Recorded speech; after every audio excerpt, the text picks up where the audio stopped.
শহরের সৌন্দর্যায়নে জোর আলিপুরদুয়ারে। কালজানি নদীর ধারে শুরু হবে সন্ধ্যার আরতি। তাই আলিপুরদুয়ারের সৌন্দর্যায়নে এখন নজর দেওয়া হচ্ছে, জোর করা দেওয়া হচ্ছে। প্রতিনিধি রাজকুমার এই মুহূর্তে আমাদের সঙ্গে রয়েছেন। রাজকুমার, সৌন্দর্যায়নে জোর এবং এই নদীর ঘাটে শীঘ্রই চালু হবে সন্ধ্যা আরতি, সেক্ষেত্রে কত টাকা বরাদ্দ হয়েছে এবং পুরসভার তরফ থেকে কি কি উদ্যোগ নেওয়া হচ্ছে? দেখো, পুরসভার পক্ষ থেকে এই যে তিনটি প্রকল্প, শহরকে আরো সুন্দর করে তোলার জন্য তিনটি প্রকল্পের জন্য মোট খরচ করা হচ্ছে 1,45,00,000 টাকা। এই 1,45,00,000 টাকায় তিনটে কাজ হবে। একটি হচ্ছে 18 নম্বর ওয়ার্ডের একটি ঝিল সংস্কার, যেটা আলিপুরদুয়ারে প্রথম এই ঝিল সংস্কারের উদ্যোগ নিল আলিপুরদুয়ার পুরসভা। এবং দ্বিতীয়টি হচ্ছে যেটা হবে কালজানি নদীর ধারে একটি উদ্যান হবে, পার্ক হবে, এবং পার্কের পাশেই সন্ধ্যা আরতির ব্যবস্থা করবে হচ্ছে আলিপুরদুয়ার পুর কর্তৃপক্ষ। গঙ্গার ঘাটের আদলেই এখানে সন্ধ্যা আরতির ব্যবস্থা করা হবে বলে জানিয়েছেন পুর কর্তৃপক্ষ। এবং অন্যটি আরেকটি হচ্ছে 17 নম্বর ওয়ার্ডে আরো একটি শিশু উদ্যান করা হবে। এই তিনটি প্রকল্পে মোট 1,42,00,000 টাকা খরচ করছে পুরসভা। জোর দেওয়া হয়েছে ঝিল সংস্কার, শহর সৌন্দর্যায়ন এবং নতুনত্বের দিকে। বেশ, আমরা প্রথম পর্যায়ে একটা ঝিলকে সংস্কার করার জন্য হাত দিলাম। 62 লক্ষ টাকা দিয়ে ঝিল সংস্কার করে, এটা যারা ঝিলের আশেপাশে আছে তাদেরকে আমরা বার্তা দিতে চাচ্ছি যে সমস্ত ঝিল সংস্কার হবে, সেটা আমাদের বোর্ড মিটিং এ ডিসিশন হয়ে গেছে। প্রায় 10টার মতন ঝিল আছে। ব্যাপারটা থেকে এর আগেও জলাশয় মানে সংস্কার নিয়ে এর আগে যে ক্যাবের যারা ছিলেন তারা করছে, কিন্তু ব্যাপারটা হচ্ছে কাজটা না পরে সমাপ্ত হয় না। একটা সুইমিং পুল তো নিশ্চয়ই দরকার, আলিপুরদুয়ার শহরে একটা সুইমিং পুল দরকার, বহু বাচ্চা তাহলে সুইমিং করতে পারে। তা এখন যতক্ষণ না বাস্তবে রূপ নিচ্ছে ততক্ষণ আমরা এটাকে বিশ্বাস করতে পারছি না। দেখুন ছবিটা, জলমগ্ন চাষের জমি। কেন জলমগ্ন পরিস্থিতি? কারণ ডিভিসি থেকে জল ছাড়া হয়েছে, আর ডিভিসির জলে প্লাবিত হাওড়ার উদয়নারায়ণপুর। আজ নতুন করে কয়েকটি এলাকা প্লাবিত হয়েছে, নতুন করে জলমগ্ন প্রায় 500 বিঘা জমি। প্রতিনিধি সন্তু এই মুহূর্তে আমাদের সঙ্গে রয়েছেন। সন্তু, গত বছরেও আমরা একই ছবি দেখেছিলাম, মুন্ডেশ্বরীর বাঁধ ভেঙে সেখানে জলে ডুবেছিল উদয়নারায়ণপুরের একাংশ। এবার ডিভিসির জলে প্লাবিত হাওড়ার উদয়নারায়ণপুর, সেক্ষেত্রে ফসল নষ্টের তো একটা আশঙ্কা থাকছেন। চাষিরা কি বলছেন? দেখো, চাষিরা বলছেন এরকম ঘটনা কবে ঘটেছে তারা কিন্তু জানা নেই। তারা কিন্তু সেচ দপ্তরের বিরুদ্ধে মূলত ক্ষোভ উগড়েছেন। কারণ হুগলি ও উদয়নারায়ণপুর সীমানা যে বলাইচক, সেখানে মুন্ডেশ্বরী নদীর বাঁধ কিন্তু বন্যার সময় ভেঙে যায়। সেই বাঁধ কিন্তু সঠিকভাবে মেরামতি করা হয়নি বলে অভিযোগ। সেই কারণে কিন্তু ডিভিসি যে বোরো চাষের জন্য জল ছেড়েছিল, সেই জলের চাপে কিন্তু সেই বাঁধ উঠছে, কিন্তু বাঁধ ভেঙে জল সেখানে ঢুকে যায়। এই মুহূর্তে কিন্তু গতকাল 500 বিঘার মতো আলু কিন্তু নষ্ট হয়েছে। আজ কিন্তু আরো 500 বিঘা নতুন করে প্লাবিত হয়েছে। ফলত 1000 বিঘা জমি কিন্তু ফসল নষ্ট হয়েছে এবং তারা ক্ষতিপূরণের আশায় কিন্তু সরকারের কাছে এই মুহূর্তে মুখাপেক্ষী। তবেও উদয়নারায়ণপুর পঞ্চায়েত সমিতির সভাপতি কল্যাণ গায়ন তিনি কিন্তু জানিয়েছেন কৃষি দপ্তরের সঙ্গে ইতিমধ্যে কথা হয়েছে এবং তারা শস্য বীমার মাধ্যমে কৃষকরা যাতে ক্ষতিপূরণ পায় তার কিন্তু চেষ্টা করা হচ্ছে। বেশ, চাষিরা লোনের মাধ্যমে এটা সম্পূর্ণ করেছে, কিন্তু এর যে ক্ষতিপূরণটা আমরা মাননীয় মুখ্যমন্ত্রীর কাছে আবেদন করছি। উদয়নপুর ব্লকে দেবীপুর পঞ্চায়েতে মানসী মৌজার যে ক্ষতিপূরণটা হয়েছে সেটা যেন একটু খতিয়ে দেখে। কালকে থেকে জল বাড়া আছে, আলুর জল যেসব মাঠে উঁচুগুলো উঠেছিল নি সেগুলো উঠে গেছে। তড়িঘড়ি করে সব খোলার চেষ্টা করছে যতটা পারে, কিন্তু চাষির বক্তব্য যে যখন এটা বড় জল চাষের সময় সেই সময় দিল না, আর এখন জলটা এত দিয়ে আলুগুলো সব নষ্ট করে দিচ্ছে। তাহলে এখন জলটা কেন এত দিচ্ছে? এই যে কাঁচা ফসলগুলো নষ্ট হয়ে যাচ্ছে, এ নিয়ে চাষি মরে যাওয়ার চিন্তা, যে কী করে বাঁচবো। আমরা যে এতগুলো টাকা খরচা করে আলু চাষ করেছি, এটা আমরা কি করে বাঁচবো? এইটা কোনোদিন হয়তো না, আমার লাইফে প্রথম দেখছি এই আলু এরকম খেতে ডুবে যাচ্ছে। কাঁচা সবজি যেগুলো করেছে লোকে, অসময়ের বন্যা। ডিভিসির যে অতর্কিত জল ছাড়া এবং সেচ দপ্তরের যে কাজ না হওয়ার ফলে রাত্রিতে জল আরও বেড়েছে, যার ফলে আরও 700-800 থেকে আলু জমি ক্ষতি হয়েছে এবং তার সাথে সাথে ধান জমি আরও ক্ষতি হয়েছে। আমাদের ইরিগেশন ডিপার্টমেন্টের সাথে কথা হয়েছে, আশা করছি ওই বাঁধের কাজ শুরু হয়েছে, এরকমই একটা খবর আছে। প্রায় 45 জন চাষির আমরা নাম নথিভুক্তকরণ করেছিলাম। আমরা কৃষি দপ্তর, ব্লক প্রশাসনের সাথে যোগাযোগ রাখছি কিভাবে কি করা যায় এবং চাষিদের পাশে কিভাবে দাঁড়ানো যায়, সেটা আমরা বিধায়ক সাহেবের সাথে কথা বলে সেটা আমরা চেষ্টা করছি। আর এবার আরো একটা ছবি দেখাবো আপনাদের। ডিভিসি ছাড়া জলে বিপত্তি, বাঁধ ভেঙে খানাকুলে ভাসছে বিঘার পর বিঘা আলু চাষের জমি, আর কৃষকদের এতেই মাথায় হাত।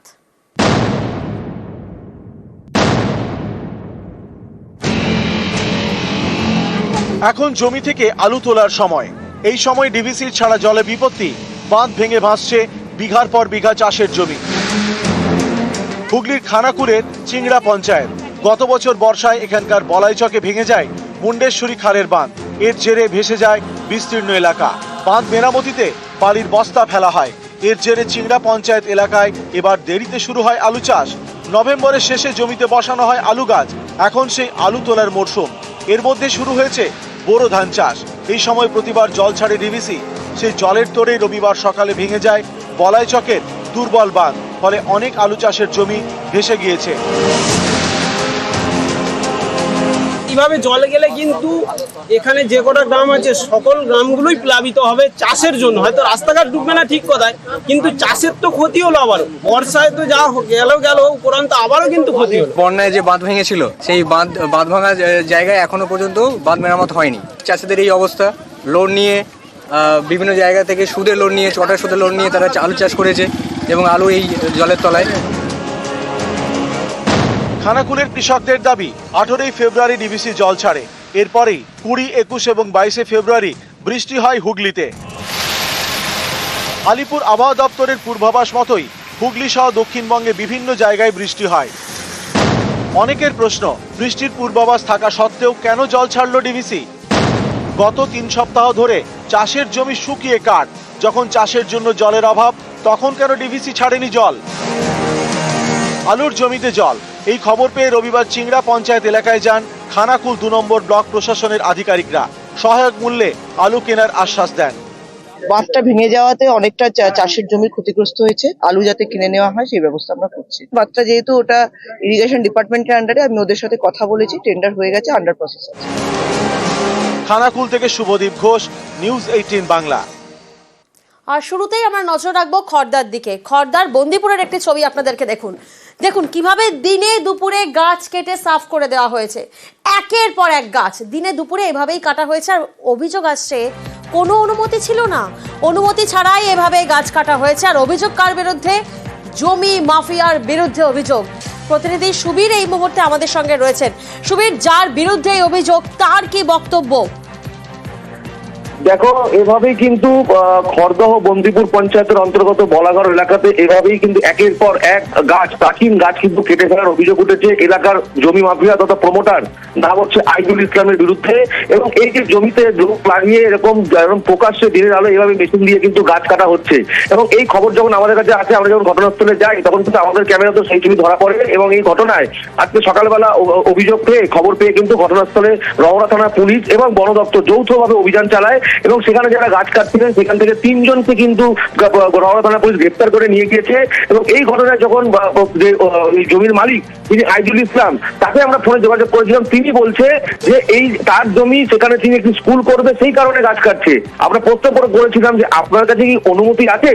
উল্টো পাল্টা কিন্তু আমাদেরকে তিনি প্রশ্ন করেন যে আপনি কি করে বলছেন, এই সমস্ত বিভিন্ন রকম বিভ্রান্তমূলক কথাবার্তা বলেন। সুবীর, তুমি আমাদের সঙ্গে থাকো। এই যে আজব সাফাই দিচ্ছেন অভিযুক্ত, শোনাই একবার আপনাদের। যেখানে আম গাছ কাটা হচ্ছে না, ওখানে একটা মাদ্রাসা করবো, বুঝলেন তো? আচ্ছা। এবার ওখানকার ক্লাবের ছেলেরা আমার থেকে 10 লাখ টাকা চেয়েছিল। আচ্ছা। মাদ্রাসা করলে আপনাকে 10 লাখ টাকা দিতে হবে। আচ্ছা। তাই বলেছি আমি 1 টাকাও দেবো না। আচ্ছা। ওই জন্য পুলিশ ভ্যান পাঠিয়ে সকালবেলা যে ঘরের ছেলে গাছ কাটছিল তাকে তুলে দিয়েছে। আচ্ছা আচ্ছা। ওখানে গাছ কাটা হচ্ছিল? আমার জমিতে আমি যদি মাদ্রাসা করি, যদি গাছ থাকে, তাহলে গাছের উপরে মাদ্রাসা করবো না গাছটা কেটে মাদ্রাসা করবো? আপনি বলুন। আপনি কি অনুমতি নিয়েছিলেন দাদা? কার অনুমতি লাগবে বলুন? মানে বন দপ্তর, মানে ওখানকার প্রধানের অনুমতি লাগবে? আমার সামনে আসুন, আপনার শুনুন, থানায় আসুন। না না, থানায় আসুন, ওখানে ভালো বলো, শুনে লাগবে। কোথায় কোথায়? ররা থানায় আসুন, আমি আসছি। না, আপনি কি অনুমতি নিয়েছিলেন? আপনার অনুমতি লাগবে মাদ্রাসা করতে গেলে? সুবীর, আমরা শুনলাম সেই কথোপকথন। তিনি তো রীতিমতো দাপুটে মনে হচ্ছে। তিনি তো থানায় আসার হুমকি পর্যন্ত দিচ্ছেন। কার মদতে এ হেন দাদাগিরি? দেখো, এই জায়গা থেকে প্রশ্ন উঠছে, যখন কথা বলেছিলাম তার সঙ্গে, তিনি কিন্তু একদম জোর গলায় বলছে আপনি থানায় আসুন, থানার সামনে আপনার সাথে কথা হবে। এই যে একটা যে মানে কোথা থেকে সাহস পাচ্ছে এই ধরনের কাজ করার, এবং প্রশাসন যখন এই ঘটনা জানতে পারে তখন কিন্তু নড়ে চড়ে বসে, এবং এই ইতিমধ্যে এই ঘটনায় 3 জনকে গ্রেপ্তার করা হয়েছে, এবং এই যে অভিযুক্ত যার বিরুদ্ধে অভিযোগ আইজুল ইসলাম, সে কিন্তু পলাতক হয়েছে, তার কাছে বিভিন্ন জায়গায় তল্লাশি চালাচ্ছে রওনা থানার পুলিশ। এবং তোমাকে এটাও জানিয়ে রাখি, এই যে ঘটনা, এই ঘটনায় কিন্তু এলাকার যারা গ্রামবাসী রয়েছেন তারাও কিন্তু সরব হয়েছে যে এইভাবে গাছ কাটা হচ্ছে দিনের আলোয়, পরিবেশের ভারসাম্য নষ্ট হচ্ছে, তারা কোনোভাবেই কিন্তু এই গাছ তারা কাটতে দেবেন না। এবং বন্দিপুর পঞ্চায়েতের তরফ থেকে পদক্ষেপ নেওয়ার আশ্বাস দেওয়ার পাশাপাশি যিনি বিধায়ক হয়েছেন মন্ত্রী শোভনদেব চট্টোপাধ্যায়, তিনিও কিন্তু আমরা যোগাযোগ করেছিলাম, তিনিও কিন্তু এর ঘোর বিরোধী। তিনি বলেছেন কোনো রকম কিন্তু জলাশয় ভরাট থেকে শুরু করে এইভাবে গাছ কাটা এলাকায় যাবে না, তিনি যা ব্যবস্থা নেওয়ার তিনি তার তরফ থেকে নিতে নেবেন। এই খবর পেয়েই বন দফতর ও পুলিশের অভিযান শুরু হয় এবং প্রশাসনের তরফ থেকে দ্রুত পদক্ষেপের আশ্বাস দেওয়া হয়। আমরা পঞ্চায়েতগতভাবে একদম স্ট্রিক্টলি অর্ডার দেবো এই গাছ যাতে কোনোভাবে কাটা না হয়, বা পুলিশ প্রশাসনকে আমরা বলবো আপনারা আপনার তরফ দিয়ে দেখুন তার পারমিশন আছে কিনা গাছ কাটার, আপনারা আইনগতভাবে ব্যবস্থা নিন। আমাদের মন্ত্রীর কথা হয়েছে, আমাকে মন্ত্রীর মতো ফোন করেছে, তিনি বলেছে যে 1 ইঞ্চি জমি ছাড়া যাবে না, যে কোনো প্রক্রিয়া হবে গাছ কাটা বন্ধ করতে হবে, পুকুর ভরাট বন্ধ করতে হবে। তার তীব্র বিরোধিতা করছে তিনি, আমিও তার তীব্র বিরোধিতা করছি। আমি এই নিয়ে গাছ কাটা নিয়ে লাগাতার লড়াই করে যাচ্ছি, কিন্তু কি মুশকিল কি বলবো, ওইখানেতে গাছ কাটা পুকুর ভরাট করা এই চলছে রীতিমতন। সেটা ভাই তোমরা একটু ভালো করে টিভিতে দেখাও। আমি বলো যে আমি তীব্র বিরোধী, 3 জন গ্রেপ্তার হয়েছে, কিন্তু পুলিশের কাছে গিয়ে তোমরা একটু প্রশ্ন করো যে গ্রেপ্তার আবার পরের দিন ছাড়া পেয়ে যায় কি করে। এরা এত বড় অপরাধ করার পরে কি জন্য ছাড়া পেয়ে যায় তোমার বুঝতে অসুবিধা হয় না নিশ্চয়ই।